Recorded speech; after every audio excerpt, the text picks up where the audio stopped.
Welcome back to my YouTube channel. I hope everybody is doing well. Today I wanted to upload part 2 of how I got evicted and became homeless, because the first video that I uploaded, I feel like I didn't really tell the details of how I became homeless. Towards the middle and end, it was just like a lot of talking, but I feel like it didn't necessarily need to be in the video, so I just wanted to create a part 2 and actually tell the details of how I got evicted and what I did in that short period of time when I was homeless. So what happened was, I was living on my own in my apartment and with my 2 sons, and I was working a lot of overtime hours because this is how I paid the rent and paid my card note and cell phone bill and all the other bills that comes with living. So what happened was, my son's appendix ruptured, and I had to take him, I had to leave from work, take him to the emergency room. We were in the emergency room for almost 5 hours at the emergency room. So, and he was like all curled up in the chair and he's crying. He can't even tell me, like, he didn't even have an idea of what was going on. So that just really stressed me out. And so then I took him to the hospital. At the hospital, they took him in right away at the hospital. And the first doctor, you guys go watch the video that I titled Doctor Refused to Help My Son, because the whole story is on that video. First doctor refused to see him. The second doctor, she took him in. They did an ultrasound, immediately found that his appendix ruptured. And then they did the surgery. He had an appendectomy. But this is what led up to my eviction. I had to leave from work to, take him to the hospital. And then, of course, there's follow-up appointments after surgery. So I would have to keep leaving my work to take my son to his appointments, his follow-up appointments, which the managers were fine with that. Like, you know what, you guys, I've just been so blessed. Every job that I've ever worked, the managers were always so understanding, and whatever I needed to do, they would be okay with it. Like, it didn't affect my work or anything like that. Even when I would move up in levels at work and becoming supervisor and even becoming a manager myself, at that time I could still do the things that I needed to do. And I think because they were coming from a really understanding place, that I was, at the time, I was not single. My husband, he moved away. I don't know if it was like to Austin or Dallas or wherever it was. I was in Houston. So, and he was too preoccupied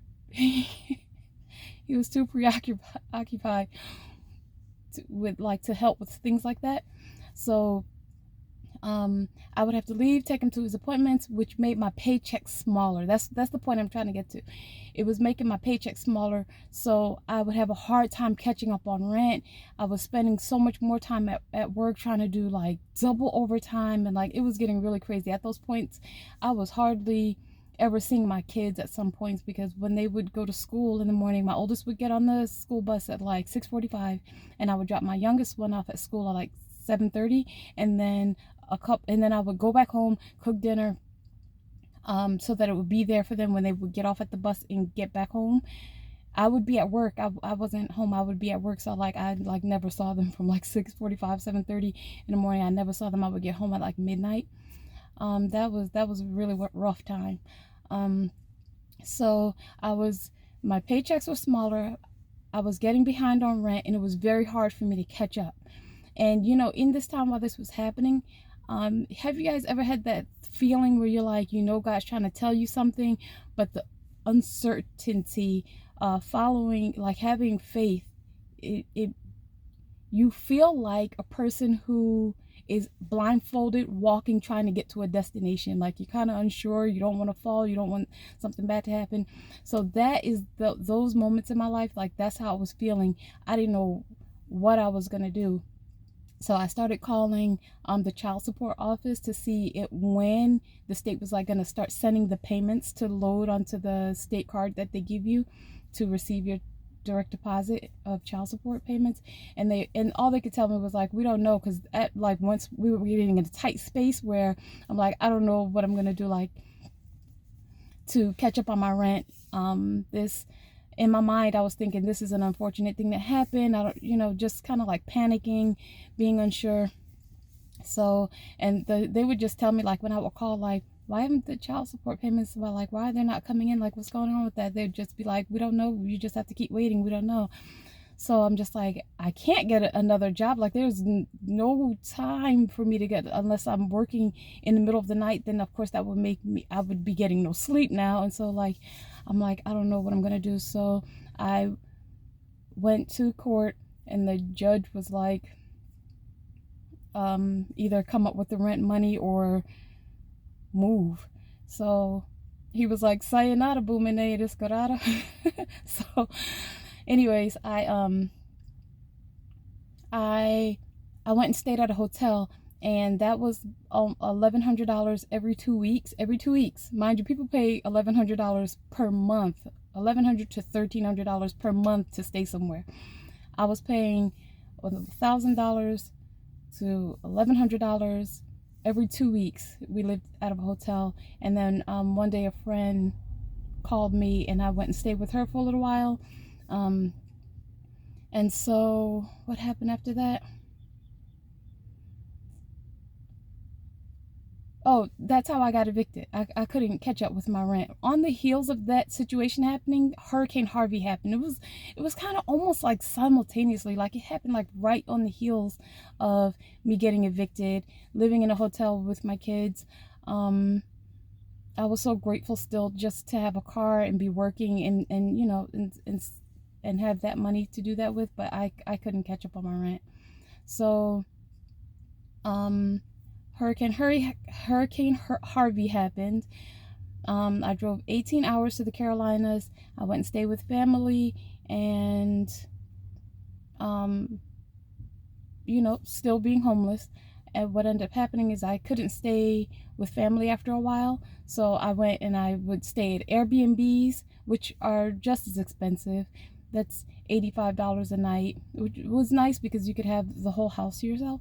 And I would stay at hotels, and then in between those times where it was still, because that is still expensive. This is every 2 weeks. That's how my pay period was, like every 2 weeks.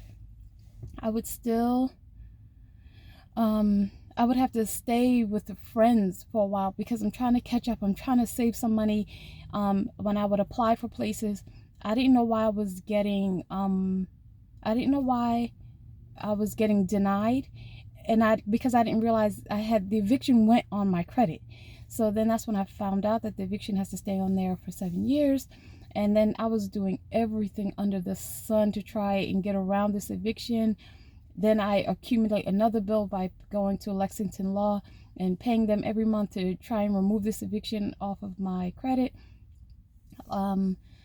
So in those times, staying with friends here and there, and staying at Airbnbs, living in hotels, and I hope this helps somebody. At those times where we didn't have anywhere to sleep, we would sleep at a rest stop, and you really can't get sleep at a rest stop. It just doesn't stand out. The thing about sleeping at a rest stop, you don't really stand out because there's so many other people there sleeping, but still things happen. Like, somebody took the tire caps off of my car. Oh, he tried to. I shouldn't say he tried to. But I woke up right at the time that he was at my tires, and I started the car immediately, and then my headlights came on, and he was like, oh, sorry, and okay. So then what happened? That was not an easy time. My children were still in school, and I still worked, and like I said, every job that I've ever worked at, they've always been so easy on me. Like, they allowed me to pray. Like, I could leave from the register. I could, like, no matter what job I had. And then, you know what? During the interviews, if you have certain preferences, and you're good at what you do, they will still hire you, and they will allow you to do whatever it is that you let them know, like, right from the beginning. I don't know if somebody just like tried to request something, like after they've been working at a place for a really long time. I don't know how that will work, but I always let managers or just the place know that like throughout the day, you know, I pray. So is that going to be a problem? And they're like, oh no, you know. So um I'm getting off track. I would stay at the rest stop. We would sleep at the rest stop, which, like I said, that's not easy because in the wintertime, you got to leave your car running the whole night. And you, when you get up, like your car's on E, so you have no gas. So like things are still an expense. You know, you have on top of you running all the gas out of the car because you need either to use the heat or the air conditioning. You still have your car note and the insurance and cell phone bills and just things that you need to pay for. So life is still expensive even though you're homeless. The YMCA was a good place to for the kids. I worked every single day. I didn't have any days off. The YMCA is a really good place to sign if you have children. This is coming from me who have two sons. So I hope that that somebody can, you know, take from this. If you're in a space where you're just not able to think what to do, you know. So we would buy, at the times that we had to sleep in the car, I would buy like TV dinners so that we could go in the gas station and use the microwave, because you can't, that's another way, like money just like goes out of the window. Like you can't even, like your money just it leaves so fast because you don't have a refrigerator to actually buy groceries and keep your food in the refrigerator. So you have to buy like these TV dinners and things like that. And just, so as far as showers, we would shower at the YMCA. If you needed to do anything personal and you were not at the YMCA, CVS and Walgreens bathrooms are normally always clean, and you could go to those, because like public bathrooms, they're all dirty, but ones that they try to keep, you know, pretty sanitized or clean, it's like Walgreens and CVS, you know.